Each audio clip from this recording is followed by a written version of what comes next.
to the vet, and then home, and then the pharmacy, and the store. And now it's raining, and I'm driving back home. And then I'll make dinner. Pretty scenery. All the horses. The bay in my neighborhood.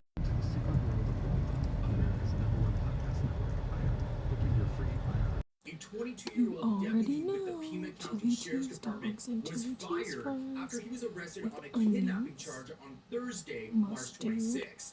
And to me, he chili, looks a lot like the cheese, porch guy. So I'm Joseph Coke Morris, Zero. and don't forget to like and subscribe, and let's get into it. The PCSD confirmed 22-year-old Travis Reynolds was let go after the Tucson Police Department arrested him. Reynolds appeared in court on Friday, and the judge set his bond at $200,000. His next court appearance is a preliminary hearing at 1:30 p.m. on April 6. So during that hearing, the state claimed a female victim said she is scared of Reynolds due to his job and due to the, quote, power dynamic between him and the victim, end quote. The state also said the incident may have happened before. So I don't know if there's multiple victims. This is crazy. Now let's rewind to what happened on the night of March 19th. Writing in the interim complaint, quote, Reynolds was on duty and was transporting a woman to the Pima County Jail when he commented on her appearance, calling her hot, end quote. The interim complaint also shows while the alleged victim was still in handcuffs, they shared a vape pen and Reynolds told her he could help her with her case. When the woman asked how he could do this, Reynolds explained he would not go to court. He also stated they could go to a hotel and have sex. So according to the interim complaint, the woman said Reynolds showed her sexually explicit videos. The document also shows the woman said she asked to be taken inside the jail, but Reynolds refused. The alleged victim, according to the interim complaint, stated Reynolds eventually got her out of the vehicle and told her to show him her breasts. The document shows she lifted her shirt to expose her bra, and that's when Reynolds removed her from the vehicle and brought her inside the jail. Video surveillance from the Pima County Jail confirmed parts of the account of the incident. The interim complaint shows Reynolds stated he may or may not have been involved in showing her a video of sexual acts. He also stated he may or may not have been involved in the discussion of having sex at a hotel. Reynolds has lived in Arizona his whole life and doesn't have a criminal history, according to the defense. So people online are already noticing that Travis bears a striking resemblance to the masked figure caught on Nancy Guthrie's doorbell camera, the one everyone's been calling the porch guy.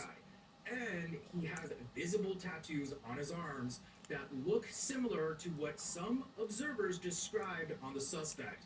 But right now, authorities are saying it's unrelated. So what do you guys think about that? Do you see a resemblance? Because I really do, especially around the beard area and the mouth area. And I would go as far as to say he looks like he has feminine eyes as well. Because at first blush, I thought the guy on the porch was a female. The eyes just looked very feminine to me. And this guy also has those similar eyes. Even the eyebrows look similar to me. I don't know. What do you guys say? Am I just too hopeful, or could this really crack the case? But this arrest is shining an even brighter light on the Pima County Sheriff's Department right now, because Sheriff Chris Nanos is facing serious questions about his own past and about how his team handled the Nancy Guthrie investigation. So back in December 2025, during a deposition, Sheriff Chris Nanos claimed he was never suspended during his time at the El Paso Police Department and that any discipline was just for minor driving issues. But records show a very different story. He actually resigned in 1982 to avoid being fired, and his public resume had incorrect dates that stretched his work history there by 2 years. Pima County supervisors are now planning to put him under oath again to get straight answers, and a recall effort is already underway after these revelations came to light just days ago.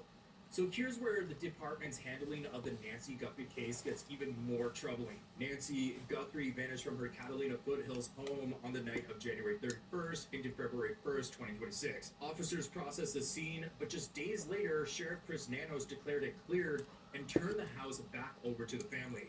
So no crime scene tape, no ongoing protection. Neighbors even saw delivery drivers walking right up to the door. Critics say that decision compromised potential evidence, and the scene had to be shut down again once the feds stepped in to do their own search. One of my There are dogs also to the strong vet today allegations when that the he got Pima heart County Sheriff's medicine. Department was reluctant He's to an fully hand old over key man. items to the FBI. He's so sick. Multiple reports and posts from people following the case point out that Sheriff Chris Nanos insisted on sending evidence Hopefully to the a private medicine will lab work in for him. Florida instead of the FBI's Don't national know. lab. Like, guys, do you think he's covering for somebody? Because my mind is going into conspiracy mode. I don't know about you. But he has pushed back on the criticism, but he did admit in one news conference that releasing the scene early may have been premature, calling it a Monday morning quarterback situation. So think about the first 48 hours in any missing persons case like this. That's when the most critical evidence is usually found and when the best chance to bring someone home still exists. So here we have claims that Sheriff Chris Nanos delayed working with the FBI, stonewalled access to key evidence, and may have botched the early stages of the investigation and what some are calling a political move. Online, people are openly calling for his resignation over this, saying the department's reluctance to fully cooperate with federal investigators has left too many questions unanswered about how Nancy Guthrie's case was managed from day one. And it was recently discovered that a reporter who recently uncovered some of Chris Nanos' work history records found out he was accused of beating a suspect who was in handcuffs at the time in his head with a flashlight so bad that he ended up in the ICU. Nanos was suspended early and nearly indicted as a result of the incident. He went the extra mile in keeping that information concealed for over 40 years. Had that information been disclosed earlier, he would have never been voted as sheriff. So in recent testimonies relating to the ongoing recall, he's described as running his department with an iron fist. If anyone dare, and do you think he's running Nancy Guthrie's investigation well? Let me know, because I really think that this could be a greater conspiracy of a potential cover-up to protect one of his officers. Because as they point out, if you can lie under oath, you can lie about any and everything. If you can lie under oath, you can be fully aware of who's responsible for Nancy's disappearance. If you can lie under oath, you can be protecting them in exchange for money. Anyone capable of lying under oath is capable of selling their soul for anything. And that post is from Kenya Jeffrey on Facebook, and I would have to agree strongly with this sentence. So now let's connect the dots on why this matters so much right now.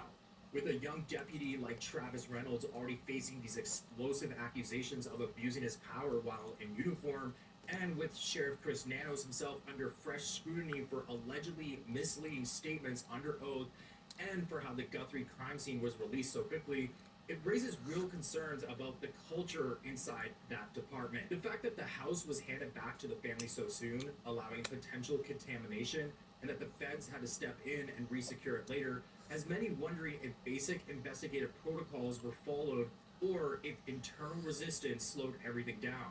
And when you layer on the latest arrest of one of their own deputies for something this serious, it starts to feel like a pattern of issues that could be undermining public trust at the worst possible time in the Nancy Guthrie search, which is now stretching into its 8th week with no resolution. So in my opinion, this string of issues inside the Pima County Sheriff's Department, from a young deputy accused of exploiting his badge and power in a patrol car, to the sheriff himself now answering questions about past allegations and a deposition that doesn't line up with the records, makes the public wonder how much trust we can place in the very people investigating high-profile cases like Nancy Guthrie's disappearance.